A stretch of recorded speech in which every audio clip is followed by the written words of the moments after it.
Hello दोस्तों, सभी को मेरा नमस्कार। भागीरथी ऑनलाइन क्लास में आप लोगों का स्वागत है गाइस। अगर आप पहली बार हमारे चैनल में आए तो चैनल को लाइक करें और शेयर करें और सब्सक्राइब करें। जो भी वीडियो हम अपलोड करें वो सबसे पहले आप पहुँचे। हम बात कर रहे हैं उत्तराखंड राज्य प्रवक्ता भर्ती परीक्षा 2025 में जो होने वाली है। जो अभी इसका जो कुछ ये पता नहीं है अभी इसका क्या स्कैनिंग होगा या नहीं होगा। तब तक हम यहाँ सब्जेक्ट की तैयारी करा रहे हैं। जो प्रश्न नंबर 1 है, किसने कहा था राज्य सदैव एक, इसमें डबल आर का, किसने कहा था कि राज्य सदैव एक दमनकारी संस्था होती है? ये कहा था मार्क्स ने। मार्क्स के द्वारा कहा गया था कि जो राज्य होता है वो ये क्या होता है, एक दमनकारी संस्था होती है। और राज्य का उद्देश्य क्या होता है, वर्ग भेद के कारण ही हुआ है। और राज्य संस्था सदैव ही शोषण वर्ग के जो सहायता के रूप में कार्य करती है और सीमांतवादी होती है। हो गया जो संपन्न और पूंजीपति जो राज्य की सहायता में कर्मांश किसानों और पूंजीपतियों का शोषण करते रहते हैं। इसमें प्रश्न नंबर 2 है आपका, जो अंतर्राष्ट्रीय न्यायालय में गणपूर्ति के लिए न्यायाधीशों की कुल संख्या कितनी होती है?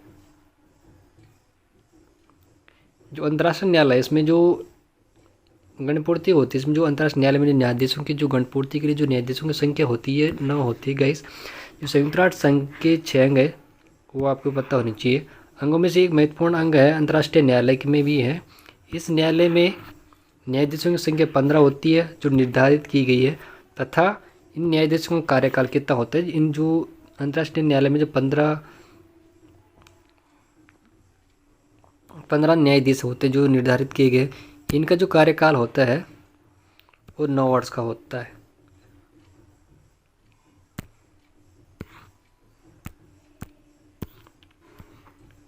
प्रश्न नंबर 3 की बात करें तो जो न्याय, यह किसने कहा था?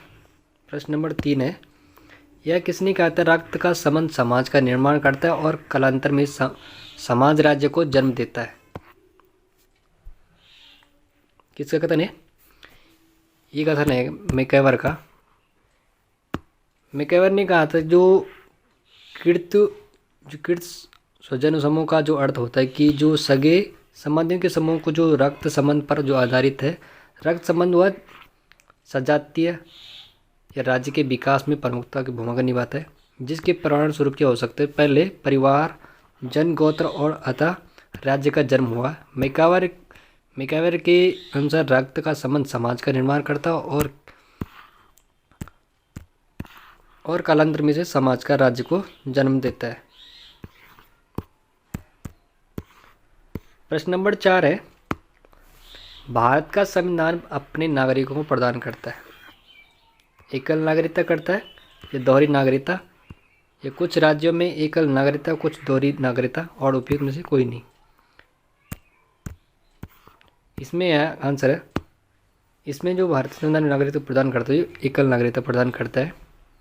जो भारतीय संविधान में भारत की जो एकता और अखंडता को सुनिश्चित करने के लिए उद्देश्य से जो उसकी संघीय संरचना के बावजूद एकल नागरिकता है, किसी राज्य का नहीं है। अगले क्वेश्चन की बात करें हम तो प्रश्न नंबर 5 है,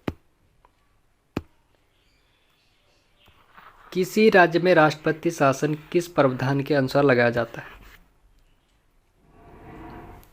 ये गाइस, राज्यों में संवैधानिक तंत्र के विफल हो जाने के पर राष्ट्रपति के द्वारा अनुच्छेद 356 के द्वारा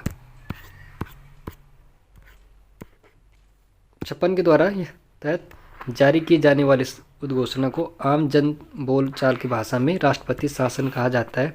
यह अनुच्छेद 356 के तहत जारी कर उद्घोषणा संसद के दोनों सदनों के समक्ष जारी रखी जाती है, जो उस प्रत्येक सदन द्वारा उपस्थित और मतदान करने वाले सदस्यों के बहुमत से साधारण बहुमत से वह 2 माह के भीतर के पारित करना होता है। इसमें क्वेश्चन नंबर गैस एक मैं आपको बता रहा हूँ, जो दबाव समूह होता है, दबाव समूह में तीसरे सदन तीसरे सदन का नाम क्या है? सदन का नाम या जो प्राप्त कर लिया, ये विचार किसने दिया था? जो दबाव समूह है उसका तीसरे सदन का नाम प्राप्त कर लिया, या उसका जो तीसरा नाम ये किसने दिया था? मैं ऑप्शन दूँ आपको, एक फाइनर है, फाइनर। दूसरा ऑप्शन आपका ब्राइस, और चौथा ऑप्शन आपका, तीसरा ऑप्शन डाइसी, और चौथा ऑप्शन आपका लास्की।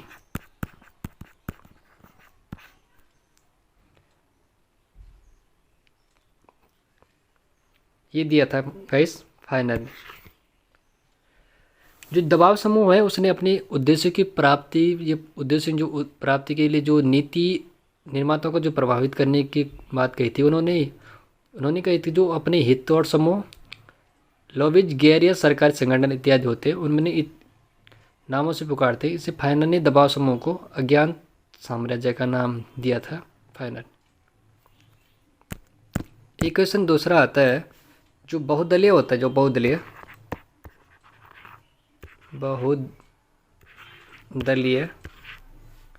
एक सेकंड होगा इस बहुदलीय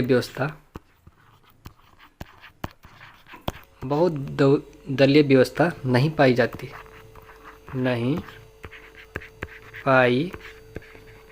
मैं ऑप्शन दे रहा हूँ आपको, नहीं पाई जाती है। एक है, फर्स्ट है फ्रांस, और दूसरा है आपका जर्मनी, और तीसरा ऑप्शन आपका ऑस्ट्रेलिया, और चौथा ऑप्शन आपका क्यूबा। इसका आंसर क्या हो सकता है? जो बहुदलीय व्यवस्था नहीं पाई जाती, किसमें? फ्रांस, जर्मनी में, या ऑस्ट्रेलिया, क्यूबा में। इसका जो आंसर है गाइस, ये क्यूबा है, जो जहाँ पे बहुदलीय व्यवस्था नहीं पाई जाती। जो बहुदलीय व्यवस्था से आशय यह है कि जब किसी देश या राजनीति में काफ़ी बड़ी संख्या में ये राजनीतिक दल हो तो उसे बहुदलीय व्यवस्था कहते हैं। यह महाद्वीपीय यूरोप, जैसे मैं बता रहा हूँ कि जहाँ पे बहुदलीय व्यवस्था, जैसे यूरोप, फ्रांस, भारत, जर्मनी, ये ऑस्ट्रेलिया में बहुदलीय व्यवस्था पाई जाती। इनके ध्यान रखना पड़ेगा आपको नाम को। जो बहुदलीय व्यवस्था कहाँ कहाँ पाई जाती है, ये पाई जाती है आपको, ये है यूरोप में, सेकेंड है फ्रांस, तीसरा है भारत अपना, और चौथा है जर्मनी, और पांचवा आपका ऑस्ट्रेलिया। यहाँ पे क्या है? बहुदलीय व्यवस्था पाई जाती है। ठीक है, इसमें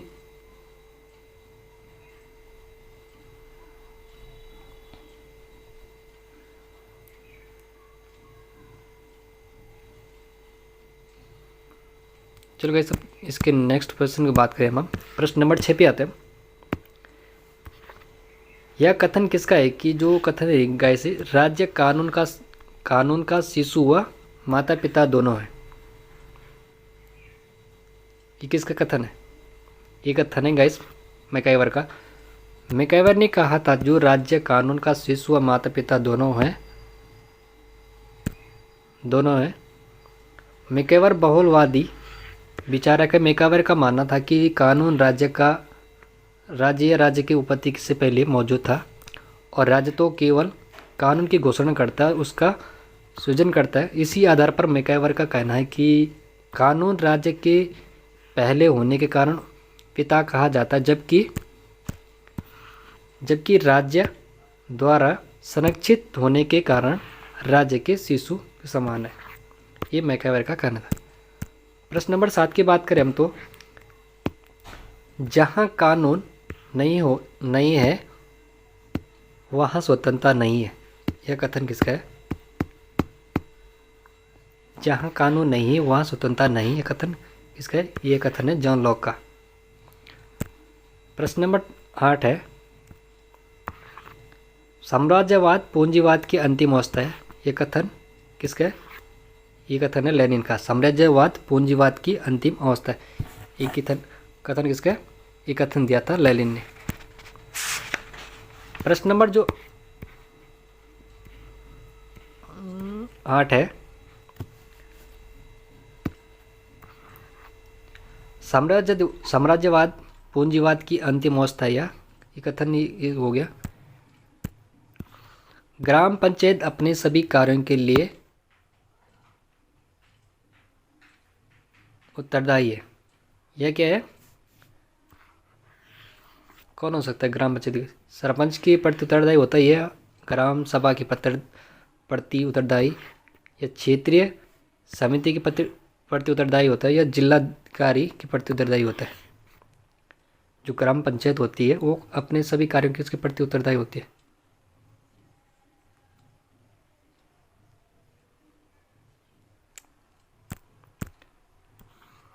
इसका मैं आंसर था ना, जो 73वां संविधान संशोधन हुआ था 1992 के पारित किया गया था, होने के कारण से देश के संघीय लोकतंत्र के ढांचे में एक नई रुख को सूत्रबद्ध हुआ था।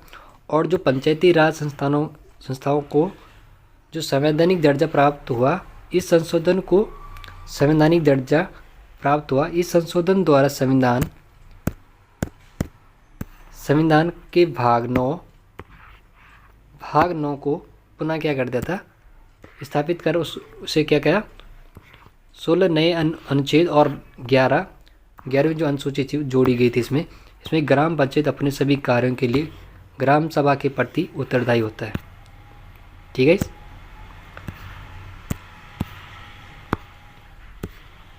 इसमें क्वेश्चन यहाँ पे ख़त्म हुए। मैं एक दो क्वेश्चन आपको और कराता हूँ, इसमें आप बने रहिए।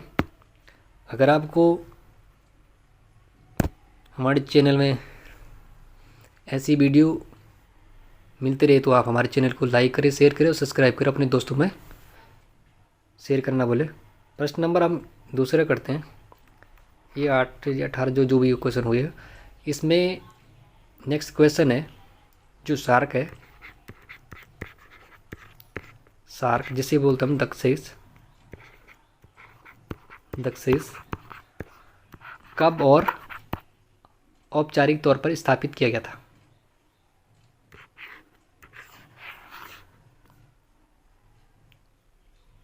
इसमें ऑप्शन दूंगा गैस, इसमें 1980 और 1983, 1980, 83, 85 और 87 कब हुआ था गैस? दक्षिश बोलते हो शार्क की स्थापना कब हुई थी? जो शार्क की स्थापना हुई थी गैस, ये 7-8 दिसंबर 1985 को ढाका में दक्षिण एशिया के 7 देशों के राष्ट्राध्यक्षों के सम्मेलन से हुआ था तथा शार्क की स्थापना हुई थी। ये देश है फर्स्ट में जो जब स्थापना हुई थी, पहले था भारत, पाकिस्तान, बांग्लादेश, नेपाल और भूटान, श्रीलंका और कौन था, मालदीव। ठीक है, जब स्थापना हुई थी इसकी। नेक्स्ट क्वेश्चन की बात करें हम, एक आता है बांडुंग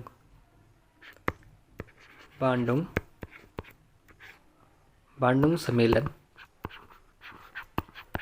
जो बांडुंग सम्मेलन कब हुआ था?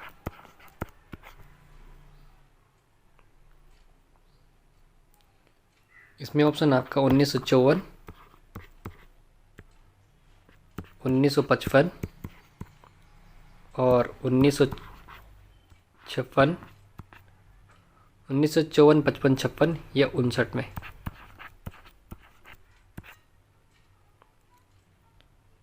बांडुंग सम्मेलन कब हुआ था? ये हुआ था गाइस 1955 में। एक बांडुंग सम्मेलन होता है जो होता है द्वितीय विश्व युद्ध के बाद होता है। जो अंतर्राष्ट्रीय न्यायालय के होते हैं, अंतर्राष्ट्रीय राजनीति है के रूप में ये परिवर्तन लाने के लिए तत्व या उनके तत्वों को जो गुटनिरपेक्ष का जो महत्व था, जो 1961 में हुआ था।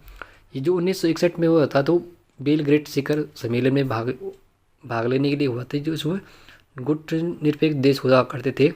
इसमें गुटनिरपेक्ष देश थे, इसमें 25 देशों ने भाग लिया था। संख्या इन देशों की संख्या थी 25। वहीं आज या बढ़कर क्या इतने हो गए गाइस, 118 से आसपास हैं।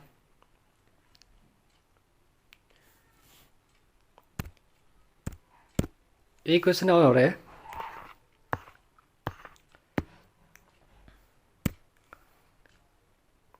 क्वेश्चन नंबर 1 और दूसरा, जो मानव अधिकार होते गाइस, मानव अधिकार, मानव अधिकारों की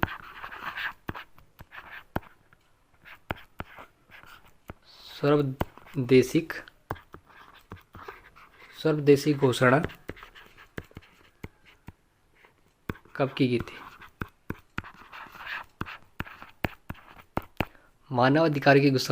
जो मानव अधिकारों की जो सर्वदेशिक घोषणा कब की गई थी? 1948, 47 में, या 49, या 1950 में? 1948, 47 या 49 या 50? मानव अधिकार की घोषणा कब की गई थी? ये गाय जो मानव अधिकार से तात्पर्य ऐसे अधिकारों से है जो किसी व्यक्ति को मानव होने की नाते मिलने, चाहे जो इसका उल्लंघन करना अपराध है। यह मानव अधिकार को स्वदेशी घोषणा दिसंबर कितनी, इसकी घोषणा की गई थी 1948 में की गई थी। इसकी घोषणा, मानव अधिकार की घोषणा कभी 1948 में। ये गाइस दूसरा है, संयुक्त राष्ट्र संघ है जो संयुक्त राष्ट्र की स्थापना कब हुई थी? ये नॉर्मल क्वेश्चन है। इसकी जो स्थापना होती है गाइज 1945 में होती है। 24 अक्टूबर 1945 को संयुक्त राष्ट्र संघ की स्थापना होती है गाइज। और कहा जाता है जो संयुक्त राष्ट्र संघ की जो रूपरेखा है, इसके निर्माण करने के लिए जो गाइस बड़े राष्ट्रों के प्रतिनिधियों का सम्मेलन हुआ था, जो 21 अगस्त 1944 को वाशिंगटन में हुआ था गाइस। जो 24 अक्टूबर 1945 को एक शर्त पर सभी देशों के सहमत हो गए थे, और इस प्रकार से इस तिथि को संयुक्त राष्ट्र संघ ने, जो संयुक्त राष्ट्र संघ की स्थापना हुई थी 24 अक्टूबर 1945 को हुई थी गाइस। एक क्वेश्चन गाइस दूसरा है, एक संयुक्त राष्ट्र संघ का मुख्य अंग नहीं है। इसमें आपको मैं ऑप्शन दे रहा हूँ। देख, पहले है महासभा, कुछ लोग ऐसे जो भूल गए होंगे, सुरक्षा परिषद, ये दूसरा है। तीसरा है न्यास परिषद होता है, न्यास परिषद। और तीसरा अंतर्राष्ट्रीय न्यायालय, अंतर्राष्ट्रीय न्याय श्रम संगठन,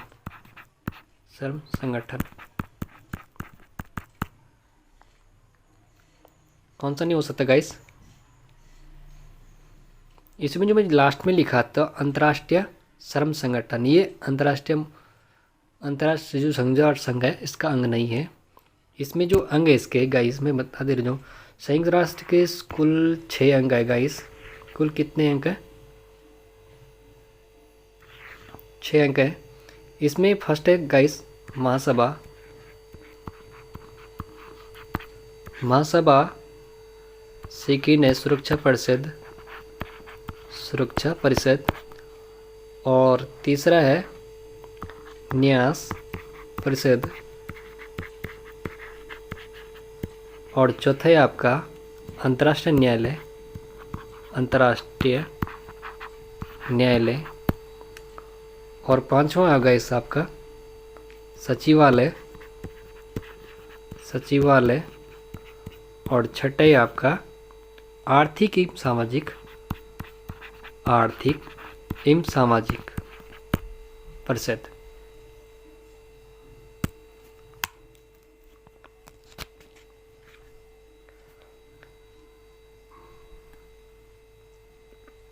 और एक गाइस एक क्वेश्चन है, ये है आपका जो कार्ल मार्क्स है,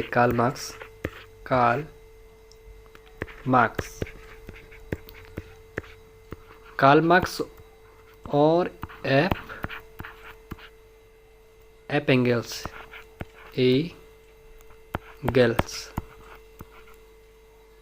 मैं यहाँ पे लिख देता हूँ, ये एंगल्स सह लेखक है। कार्ल मार्क्स और एफ एंगल्स के सह लेखक को मैं ऑप्शन देता हूँ आपका, दास कैपिटल की है या दास कैपिटल या एंटी के या जर्मनी आइडियोलॉजी की है, क्रिकेट ऑफ द या प्रोग्राम के, किसकी गाई से? कार्ल मार्क्स ऑफ एंगल्स लेखक। इसका ऑप्शन है जो कार्ल मार्क्स और एफ एंगल्स की जो लेखक हैं गाइस, ये कार्ल मार्क्स की ये जर्मनी आइडियोलॉजी की है। ये कार्ल मार्क्स की अनेक कृतियों का फ्रेडरिक एंगल्स के सह लेखक बना है। जो विशेषज्ञ कहते हैं कि जर्मनी में आइडियोलॉजी की जो स्थापना, ये बात करें जो 1846 की बात करें, जो 1846 में कम्युनिस्ट मैनिफेस्टो इसकी जो स्थापना होती है 1848, और कार्ल मार्क्स की मृत्यु के बाद एंगल्स ने मार्क्स का टिप्पणियों के आधार पर इसकी प्रसिद्ध कृति थी जो दास कैपिटल के 2 खंड है, दो खंड 3 में इनमें संपादन और प्रकाशन किया था। कहा जाता है जो कार्ल मार्क्स की मृत्यु के बाद एंगल्स के कम से कम उनकी 20 कृतियों के नए संस्करणों की भूमिका का प्रस्तावना लिखी गई थी।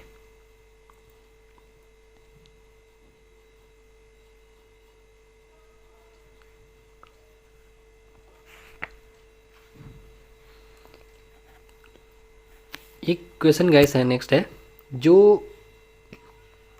क्वेश्चन है, भारत छोड़ो आंदोलन